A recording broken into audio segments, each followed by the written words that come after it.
வணக்கம். வாங்க நம்ம கலாச்சாரத்தோட ஆணிவேரை தேடி ஒரு சின்ன பயணம் போயிட்டு வரலாம்.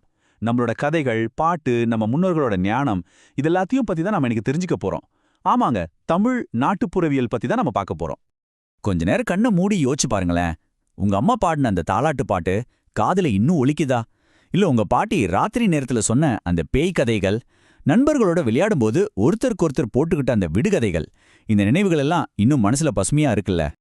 ஆனா இதெல்லாம் வெறும் ஞாபகங்கள் மட்டும் இல்ல. இது எல்லாமே ஒரு பெரிய, ரொம்ப ஆழமான ஒரு விஷயத்தோட ஒரு சின்ன துளி தான். அதுக்குன்னு ஒரு பேரும் இருக்கு. அதுதான் நாட்டுப்புறவியல்.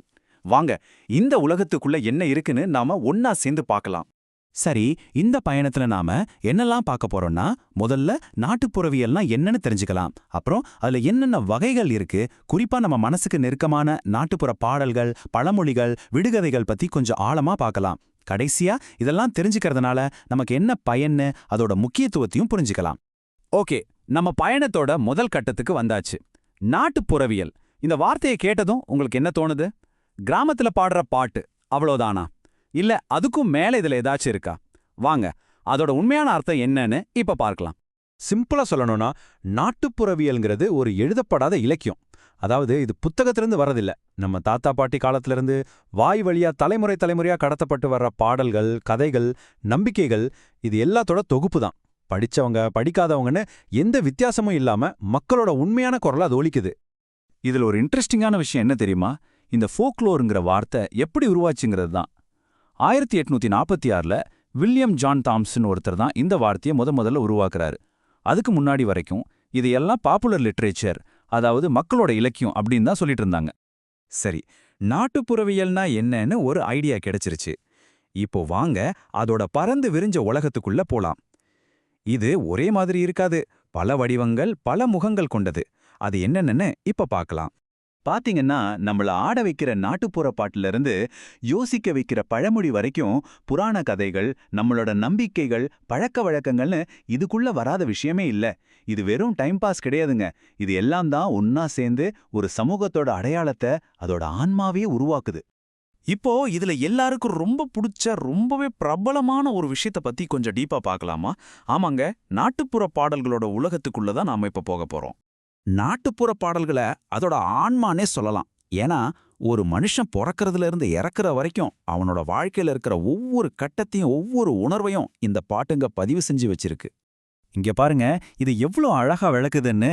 அம்மா பாடுற தாலாட்டு, வயல்ல வேலை செய்யும்போது களைப்பு போக்குற தொழில் பாடல், கல்யாண வீட்ல கேட்கிற கொண்டாட்ட பாட்டு, கடைசியா துக்கத்தை பகிர்ந்துக்கிற ஒப்பாரி பாட்டுன்னு நம்ம வாழ்க்கையோட ஒவ்வொரு சூழலுக்கும், ஒவ்வொரு உணர்வுக்கும் ஒரு பாட்டு இருக்கு.